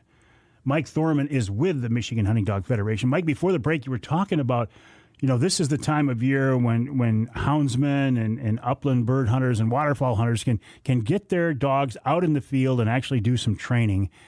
But, man, when it's as hot as it was last weekend, can you do that, or is that just playing too hard on the dogs? Well, you have to be very, very careful, because those dogs will overheat and just collapse, and they're never the same after that. Really? So you have to be very, very careful. I wouldn't run my dogs. The group of guys I hunt with, I don't believe would run their dogs in that. I've never seen it. But like with the bear dogs, any day during the summer, you want to get out there at the crack of daylight and get them when the woods is still wet, and run for a couple, 3-4 hours, then quit. Always make sure they got water in their dog box and that kind of stuff. But you do have to definitely be careful of them. These dogs, and I don't care what breed we're talking, I don't care about what critter they're chasing, they love to hunt, right? I mean, yeah, I'm sure the dogs love to work with us as humans, but they just love doing what they've been bred for generations to do. That is so true. My dog kennels, they got great big kennels, trees in them and run. And I don't care if it's 15 below zero with a 30-mile-an-hour wind. If there's fresh snow, and they're smart enough to know this, when I flick on that kitchen light in the morning, look out the window, they'll be on top of their dog houses barking at me. Come on, get out of there. We're ready to go. And if I let one of them out of the pen, whether the dog box is in my truck or not, they will run and jump in my truck, climb up over the tailgate if they can. So there's no question that they love to do that. These are they bear dogs, coyote dogs? What do you run them for, Mike? I run them on bears and coyotes, both. Yes, sir. And I'm glad you brought that up, because with the bear permits coming out earlier this week, a lot of people are looking for ways to hunt. There's two basic ways to hunt bears in Michigan. You either hunt them over bait or you hunt them behind dogs. Tell me about bear hunting behind dogs. What kind of a hunt is that? What can people expect? Well, first of all, I want to dispel the myth that it's easy. It is not. Just finding the track is art in itself. But it can be so boring that it drive you crazy, like sitting at a stand for 4 hours and you don't see anything. But it can become so exciting in a snap of a finger. You find a track, you let 2-3 dogs go, what they call that cold trailing. That track might be, 18 hours old or older, and they will follow that track until they come up on the bear and do what they call jump it. And then it's very exciting to hear the voices of the dogs, and you're listening, and the voices will change. They'll change from that cold trail voice to a jump track voice to a tree, and you can tell when they're tree. And it's exciting. And of course, you got a long walk through the woods usually, a lot of times through the swamp.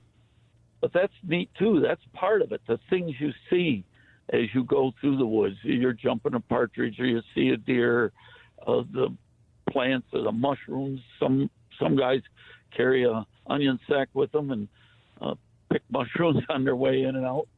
And then to get there to see, your dogs that you raised, you bred, you raised, you trained, are doing the job, and the bear's up the tree, and basically you get your photo op and pet the dogs up good, and leash them up, and we call it catch and release. The dogs go one way, and the bear comes down the tree and goes the other way. That basically sums it up. How do you find that track in the first place? Well, a lot of times they do what they call drag roads.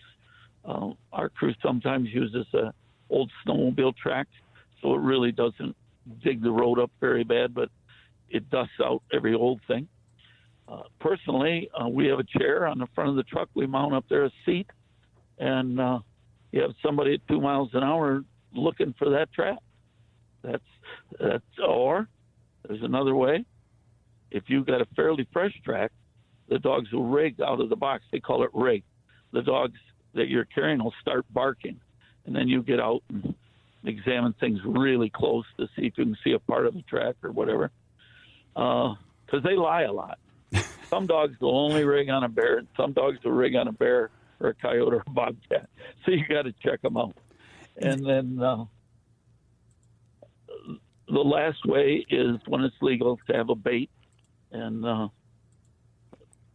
see if the bear come at night and visited that bait and let your dogs go from there. So that's 3 ways of finding the track. You talk about these dogs lying. Each dog has a personality, doesn't it? Yes, they do. And I would think part of the fun is figuring out, you as the hunter, what that dog's personality is and then how to make the most of it. You're absolutely spot on.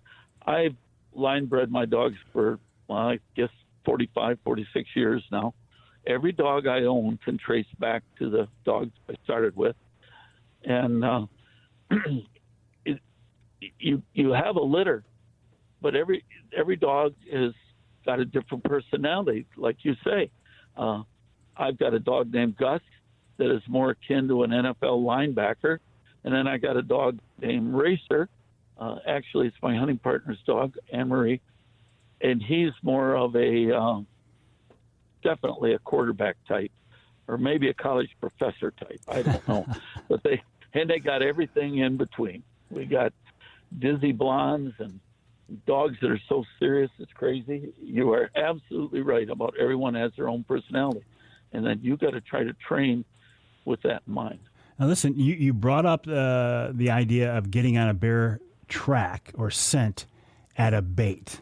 I got to follow up on that, because that is a bone of contention, no pun intended, sometimes between the different hunting groups. Absolutely. One of the big things that's an absolute myth is I had a big bear at my bait, and then the dogs come and run him off my bait, and he never came back. That's just the bears have come back. We've run dogs off baits in the morning, come back, went around and checked in the afternoon, and run the same bear off the bait again. If you got something good they want, they're going to be there. Case closed. That's that. That's just a fact. And the DNR will tell you that. They got all the GPS collars on them. And if that weren't true, why would hound hunters go to all the trouble to start baiting in July and running their dogs off August, start baiting in August and run their dogs off them all the way up to in the UP the second season, and still be running bears off their baits. It's what people don't understand, I think, the most is how bears interact with this whole baiting deal. I find I don't really bait, I just find tracks. And when you turn a dog loose on a track, he will take you to every bait. For example, last summer, we let Racer and his sister go on a cold trail, and they went through 6 sections before we picked them up. And in those 6 sections, they visited 8 different baits. You learn where all the baits are. The dogs will stop and scribble a color in on your GPS, and they'll find where that bear left and go to the next bait. The bears travel. The DNR says they'll go up to 14 miles a night from bait to bait. So if that big bear was on your bait, he might have got shot at one of the other dozen baits that bear's missing in the night. But the fact that the dog scared him away and he won't come back, that's just absolutely not true. Mike, I got to take another break. Can you give me a few more minutes? I can give you all the time you want. I appreciate that. We're talking with Mike Thorman of the Michigan Hunting Dog Federation. A couple of things he brought up, and I need to follow up on this. He talks about dogs crossing 6 sections. Listen, I am a fan of dog hunters. I am a fan of the houndsmen, but another complaint they get is that they go on other people's property. I want to talk to Mike about that. On a lighter note, a more positive note, he mentioned the catch and release. I think that is the coolest part about bear hunting with dogs, is you get to see the bear, you get to interact with the bear, you get pictures of the bear, and then you leave the woods and the bear gets to wander off. How cool is that?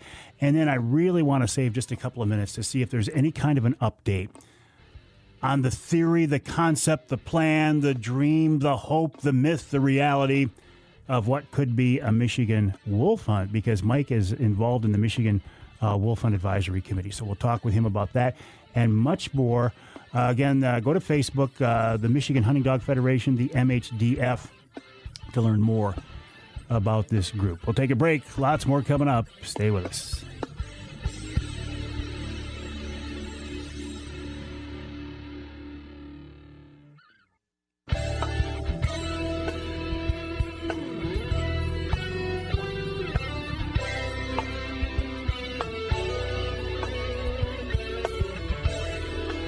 Welcome back to Outdoor Magazine. My name's Mike Avery. As always, so glad to have you along with us. You can hear the show on your local AM or FM station, more than likely. You can hear us in Ludington on News 97, 98, 98.7 WLDN. And you can hear us just up the road in Manistee on WMLQ. That's 97.7 FM. Just 2 of our many affiliates here in the great state of Michigan. This segment of Outdoor Magazine brought to you by Reader Landscaping. Reader can take care of your property, lawn and property, because it's your nature and our nurture. Let Reader create an outdoor getaway in your backyard, and let Reader maintain what you and they have created over the years. For example, this past week, the folks from Reader were over to do an insect treatment, a weed treatment, and I think they might have put down some fertilizer as well. I'm actually mowing my own lawn now. I used to have the guys from Reader mow the lawn too, but I decided, you know what, I want to do it for the exercise, and I find it kind of fun. Except on those days when it's 90 degrees and high humidity. Then I wish I had the guys from Reader back there again. But they do a wonderful job, and I would encourage you to check them out. The website, readerlandscaping.com. That's REDER, readerlandscaping.com. While you're online, of course, my website, MikeAveryOutdoors.com. Head on over to Facebook, facebook.com/the MHDF, the Michigan Hunting Dog Federation. Mike Thorman is a longtime houndsman and a member of the Michigan Hunting Dog Federation. Mike, I got to follow up on a couple things, and forgive me if I'm coming across negative. I don't mean to be, but I want to address some criticism that I've heard. And one is that you guys as houndsmen let your dogs trespass on other properties. Is that the case? Well, they trespass in that the coyote they're chasing or the bear they're chasing. In Michigan, we have what's called the right to free cast. That doesn't mean you can let your dog go anywhere. That means your dog has the right to pursue game where it goes. Now, having said that, oh my, that is the biggest threat to hound hunting existence in the state of Michigan is trespass. And it's all in how you handle it. It's worse in coyote hunting than bear hunting, because bear hunting generally takes place in the big woods, Mm-hmm. And in coyote hunting in like southern Michigan here, everywhere from, Hillman south, you're going to be on somebody's land. You better have permission on those lands. And if your dog leads you on somebody's land where they don't want you to be, you better be polite, you better be apologetic, and you better be getting your dog off there as fast as you can. That's just the way it has to be. And in every group, we got people that are not as cooperative as they should be for the long-term future of our sports. But it's just the way it's got to be. If our dogs go on somebody's land where we don't know whether we have permission or not, I find the door and I knock on the door and I said, "This is what's going on. We're good people. We're not going to be shooting by your house. Our dogs won't chase your horse or your cow or anything. They're just going to be off your property in a couple of minutes." And that's the way you have to go about that. Yeah. That makes complete sense. All right, before I let you go, I got to follow up on something else. You have, I don't know if this is the correct term, but you've been on the Michigan Wolf Hunt Steering Committee, or what's the name of the group, Mike? Yeah, the Michigan Wolf Advisory Council, and they're revamping their wolf plan. The original plan was made back in the 2000s, mid-2000s, in there somewhere. It's been so long ago I forgot. And then they've revamped this plan in 2014, and now they're revamping it now. And this particular time is scheduled different than it's ever been before. This is going to be an open meeting where everybody can attend, and there's only 6 people at the table instead of 20. And we're going to discuss wolves and the issues with wolves and the pros and cons, and see if we can't come to some middle ground. Aren't the antis trying to get a couple of seats on that group now? Well, they've got 2 out of this, maybe 3, but they've got the tribes. The tribes are against, for basically religious reasons. Wolf is important in their creation theory. And then we have an animal rights attorney from Ann Arbor, I believe, but I'm not sure. I've not met her in person yet.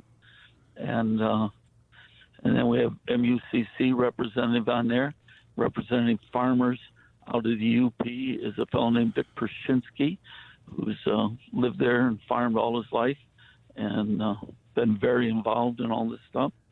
And we have a tribal member, and then we have a DNR member, Mr. Dan Kennedy, on that group. So again, just to move it along, because I'm out of time. Other states are having wolf hunts now. Are we going to have a wolf hunt anytime soon in Michigan from your perspective? I don't believe so. I do not believe we'll see one this fall. We'll try, but I don't think it's going to happen this fall, because there's a trial in California that's going to decide whether the wolves get put back on the endangered species list. All right, Mike, listen, I got to let you go. I'm sorry to hear that. I should have left you more time for that. But I appreciate your time. I'll send people to the Facebook page, facebook.com/the MHDF, the Michigan Hunting Dog Federation.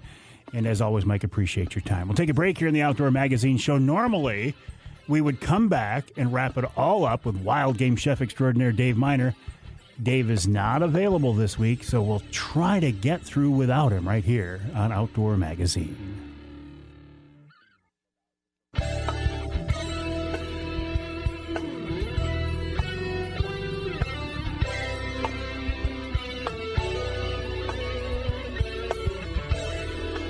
Welcome back to Outdoor Magazine. My name is Mike Avery, a.k.a. The Big Guy. You can hear the show on some wonderful AM and FM stations across the great state of Michigan, including WSGW AM and FM in Saginaw, 790 AM, 100.5 FM. I'm here in the studios of SGW right now. For this 3 hours, though, it's called, this part of the building, this small corner of the building, is called the Outdoor Magazine Studio, and I have a logo behind me to prove it. Pat Johnston in here with me doing a wonderful job, as always. Pat, I do appreciate it. Yeah, it's kind of odd not to wrap up each week's show with wild game chef extraordinaire Dave Miner, isn't it? Dave is unavailable this week. I am confident that he will be able to join us next week, though. Couple of things I wanted to follow up on, though, kind of a theme throughout the show this week. We've been talking a lot about bear and elk tags. 60,000 people applied for Michigan bear tags. They only let out 7,000 licenses. 60,000 people applied. So I guess I'm not alone in not getting my bear tag. 49,000 people applied for elk licenses, and only 260 licenses were let out there. So I think your odds are far better of getting a bear tag than they are an elk tag. But keep this in mind. All is not over, my friends. We have one more opportunity. Now, it won't be for this season. It'll be for next year. The Pure Michigan Hunt. I'm convinced that sometime in my life, I am going to win the Pure Michigan Hunt. I feel it. And that'll be like the best of all, because if you win the Pure Michigan Hunt, and they draw 3 winners every year, you get an elk tag, but you get a bull elk tag in any season. You get a bear tag, and the bear tag is for any season, any area, along with a bunch of other stuff as well. So there is that. So it's there's still a chance. People say, and I've said this, I'm never going to get an elk tag, and I really don't believe I ever will. However, if I don't apply, I can pretty much be guaranteed I'll never get an elk tag. Every year when I used to host the elk hunt orientation meetings, there would be somebody there, several somebodies, who had never applied for an elk tag before, and the first time out of the box they got a tag, and I swear it seems like more often than not it was a bull tag. I don't know how it happens. I guess I don't fully understand that whole draw system, but it happens. Had a report of the first cicada buzzing of the year already. In fact, a couple of reports. I personally have not heard one, but friends of mine in the area have, 2 different people. Why is that significant? Well, if you subscribe to the old school way of thinking, and I often do, there was an old line that said, from the time you hear the first cicada buzz, it'll be 6 weeks until the first frost. Well, that's not going to happen. That's not going to happen. My dad kept track of these for years. I've been keeping track of them. It's not 6 weeks. It's probably not even 8 weeks, maybe closer to 10 weeks. But I do think it's true that the earlier the cicadas buzz, the earlier we'll have a frost. But we'll wait and find out. Speaking of Mother Nature, I had to I had to put my foot down with Mother Nature this past week.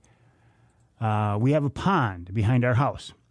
And that pond is wonderful because it's got fish in it, and it's got deer around it, and it's got geese on it. And I love to watch the geese and listen to the geese, but I hate it when those big flying rats come up into my yard. They are unbelievably messy. They will make a far bigger mess than a dog ever would in your yard. I thought I was going to be able to this year not have to put up a goose fence because they just weren't coming up into the yards. They were moving off into the, there was an alfalfa field there they were feeding in, and then across the road there was a cornfield. Well, the corn's up tall enough now they can't get in there, I don't think. At least I don't see them in there. So the old birds had bringing the young birds up into the yards to feed on bugs and such. I finally had to put my foot down and put up the goose fence for this year. And it's nothing more than a 2-foot tall pseudo snow fence. It's green, so it doesn't look too bad. Now, listen, I know geese can fly, okay? This ain't my first rodeo with these flying rats. I know geese can fly, and they could fly over the fence, but they don't. The old birds won't take the young birds, because they can't fly yet, over the fence, and they won't leave them. And when it comes time to where the young birds can fly, they leave the pond anyway. They go feed somewhere else. So we've got a few-week reprieve here now. In fact, the rest of the summer, we should be goose-free in our backyards. Didn't think I was going to have to do it. What a messy... And I wish that we could hunt birds on that pond. But it's just inside the city limit, and you can't do that. I don't think anybody would hold it against me if I tried to thin out that population. But I won't, because it would be illegal, and I'm not going to do anything illegal. All right, my friends, appreciate you joining us on this week's show. You can always find me during the week on the social media outlets, Facebook, Instagram, Twitter, YouTube, LinkedIn. I also do a Wednesday Night Live every Wednesday night at 7. My website, MikeAveryOutdoors.com, and you can always reach me via email, Mike@MikeAveryOutdoors.com. Let me know what's on your mind, Mike@MikeAveryOutdoors.com. Have a great week, my friends, and I'll talk with you next time right here on Outdoor Magazine.